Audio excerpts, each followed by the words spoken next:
अस्सलाम वालेकुम। आज हम दाल बनाएंगे। ये मेरे पास मूंग की दाल है। मूंग की दाल है, ये क्रैश की हुई है। कुछ किसी पर छिलका है, किसी पर नहीं है। कुछ दाल इस तरह की होती है, कुछ होती है कि बिल्कुल क्रैश नहीं होती, साबित दाल होती है। लेकिन ये दाल ऐसी है कि टेस्टफुल बनती है। सब दालों में से ये मुझे बहुत पसंद है, बहुत लजीज बनती है। अच्छा, इसको मैंने 1 कप दाल ले ली। इसको पहले मैंने धो लिया। जब दाल भगोने लगे उस वक्त इसको अच्छी तरह धो के रख दिया करो। थोड़ा सा इसमें पानी वो मैंने बर्तन में डाल दिया, और ये दाल जो है मैंने इसको आधा घंटा हो गया भगोए हुए। अब इसको हमने गलाना है। बर्तन में डाल देंगे। आप कोई सा भी बर्तन ले लें। अब इसमें डालेंगे 1/4 टीस्पून हल्दी और जायके के हिसाब से नमक। अब हम इसको गला लेते हैं। ये ज़्यादा टाइम नहीं लेती। ये कुटी हुई दाल है, जो साबित होती है वो ज़्यादा टाइम लेती है। एक तरफ इसको रख देते हैं गलने के लिए, दूसरी तरफ हम मसाला तैयार कर लेते हैं। एक बर्तन लेंगे तड़के के लिए। उसमें मैंने डाल दिया देसी घी। आप तेल में भी बना सकते हैं। घी गरम हो गया। टीस्पून सफ़ेद ज़ीरा, सोते करेंगे।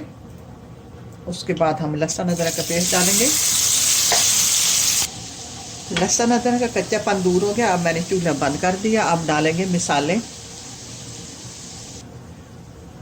थोड़ी सी हल्दी, रेड चिली पाउडर ½ टीस्पून, कुटी हुई मिर्च टीस्पून।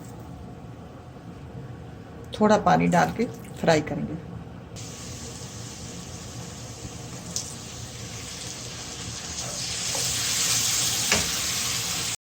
मसाला फ्राई हो गया। ये मेरे पास 2 हरी मिर्चें थी, बड़ी साइज़ की। ये इसमें सूट करती हैं। आप जितने चाहे इतनी डाल लें अपने जायके के हिसाब से। थोड़ा इनको भी सोते करेंगे। अब दाल जो है हमारी वो गल चुकी है। दाल को उठा के इसी पैन में डाल लेंगे।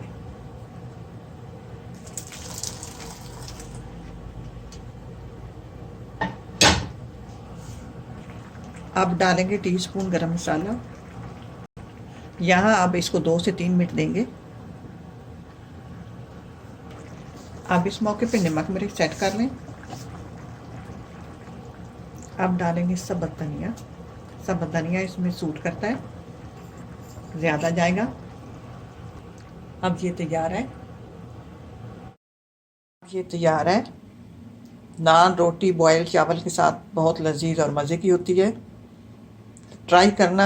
अल्लाह करे आपको पसंद आए। इसी के साथ इजाज़त चाहूँगी। अल्लाह हाफ़िज़।